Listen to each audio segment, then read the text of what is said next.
பள்ளிக் கல்வித்துறை அமைச்சர். மாண்புமிகு பேரவைத் தலைவர் அவர்களே, அவர் ஒரே ஒரு வார்த்தையை தான் சொன்னார். பார்ட்டி ஃபண்ட் என்ற வார்த்தையை கேட்டு எதிர்க்கட்சி நண்பர்கள் கோபப்படுகிறார்கள்.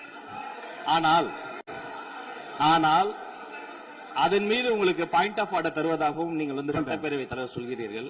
நேற்றைய தினம் இதே போல வெற்றி தலைவர் அவர்களினுடைய வழிகாட்டில் வளர்ந்த நாங்கள் சகிப்புத்தன்மையோடு அவர்கள் பல வார்த்தைகள் சொன்னார்கள்.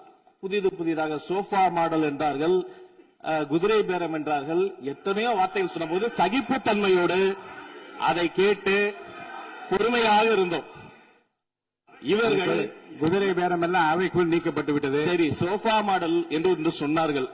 ஆதாரம் கேட்டு இப்படி எழுந்து நாங்கள் கொந்தளிக்காமல் ஒரு சட்டமன்றத்தில் ஒரு உறுப்பினர் எப்படி நடந்து கொள்ள வேண்டும் என்பதற்கு எடுத்துக்காட்டாக தமிழக வெற்றி கழகத்தின் உறுப்பினர்கள் நடந்து கொண்டார்கள். இப்போது மதிப்பிற்குரிய எதிர்க்கட்சி தலைவர் அவர்களே, உங்கள் ஊடாக நான் கேட்பது என்னவென்றால், அவர்களினுடைய கட்சி உறுப்பினர்களை அவர் அமைதிப்படுத்தி முதல்வர் அவர்கள் உரையை முழுமையாக கேட்டு சகிப்புத்தன்மைக்கு சட்டமன்றத்தில் இந்த பக்கம் மட்டுமல்ல அந்த பக்கமும் எடுத்துக்காட்டாக இருப்பதற்கு அவர் வழிவகை செய்ய வேண்டும் என்று உங்கள் மூலமாக கேட்டுக்கொள்கிறேன்.